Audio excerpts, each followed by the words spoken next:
ವಿಷಯ ತಮ್ಮೊಡನೆ ಚರ್ಚಿಸಬೇಕು. ಕರೆದುಕೊಂಡು ಬನ್ನಿ. ಆಗುತ್ತಾರೆ.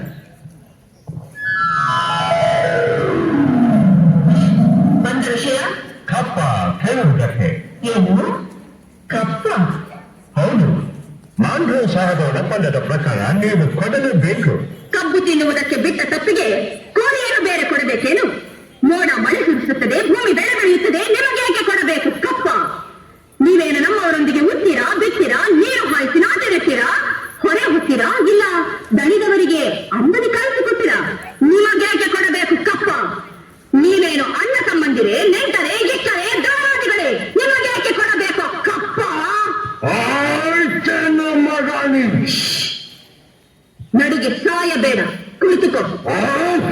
ಇಂಥ ಕಷ್ಟದಲ್ಲೂ ಇಷ್ಟೊಂದು ದಪ್ಪವೇ? ಅದು ಕನ್ನಡಿಗರ ಹುಟ್ಟುಗುಣ.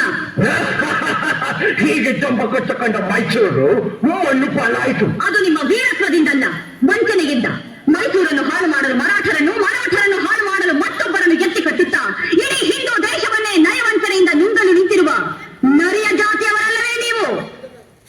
ಕಿತ್ತೂರು ರಾಣಿಯ ಎದುರು ಕಪ್ಪ ಕೇಳುವವರ ನಾಲಿಗೆ ಸೇರಿ ಹೋದಿತು. ರಾಣಿ ಸಾಹೇಬ, ನೀವು ಕಂಪನಿ ಕತ್ತಲು ಬೀಳುತ್ತಿದ್ದೀರಿ.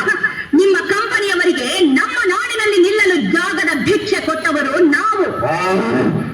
ಕಟ್ಟಳೆ ಮಾಡುವ ಅಧಿಕಾರ ನಮ್ಮದು. ಮಾಂಡ್ರ ಒಪ್ಪಂದದ ಪ್ರಕಾರ ಕಿತ್ತೂರಿನ ಮೇಲೆ ನಮಗೆ ಅಧಿಕಾರವಿದೆ. ಏನಂದೆ? ಕಿತ್ತೂರಿನ ಮೇಲೆ ನಿಮಗೆ ಅಧಿಕಾರವೇ?